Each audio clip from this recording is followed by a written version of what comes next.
Good afternoon, Dr. Joel, Mrs. Lyons, faculty, staff, and my fellow students. Every time you victimize someone, you are victimizing yourself. Every act of kindness you've done to yourself.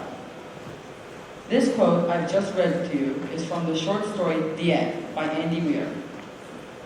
The story is about a 48-year-old man who meets God. God explains to the man that he'll be reincarnated trillions of times to live every human life, past and future. And then he will ascend to become God himself.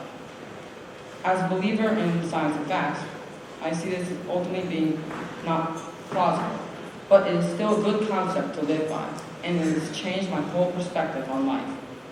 The concept of everyone being one person can affect your actions and removes the concepts of wealth, ethnicity, and religion, which can often divide us in not so healthy ways. If we were able to see ourselves in every other person, both our good and bad qualities, would we have more consideration and grace in our daily interactions? Family is very important to me, especially after the death of two of my grandparents. My grandfather, Tony, was an influential mentor in my life. We conversed about history often and had many of the same interests. A few years ago, he gave me a pin from World War I that he had for his whole life.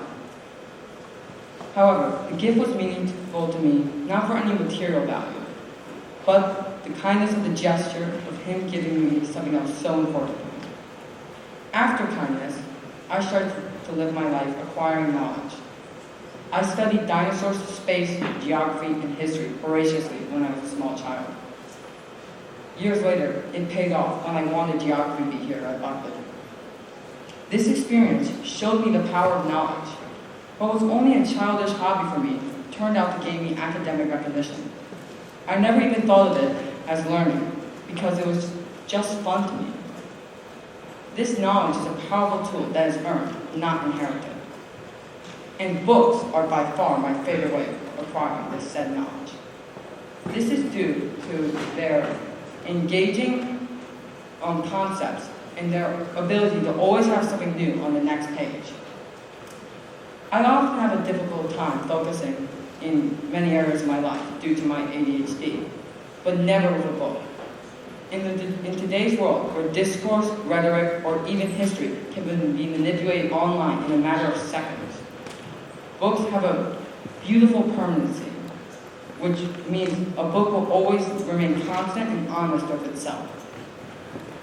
It cannot be corrupted in any way, shape, or form.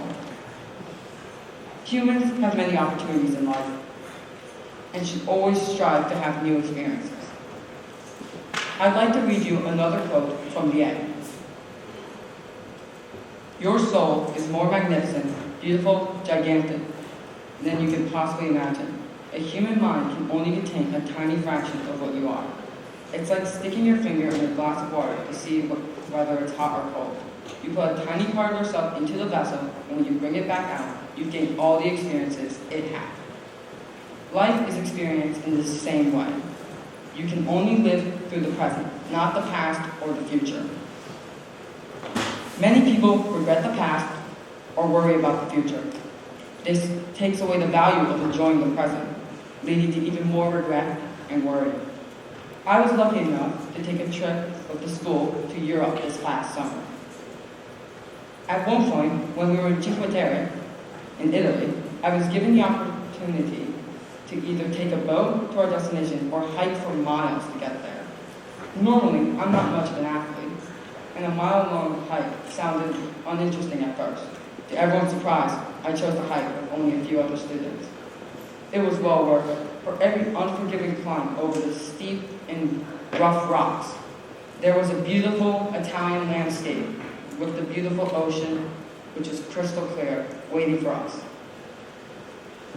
As we hiked, this beauty of the land and the buildings only increased.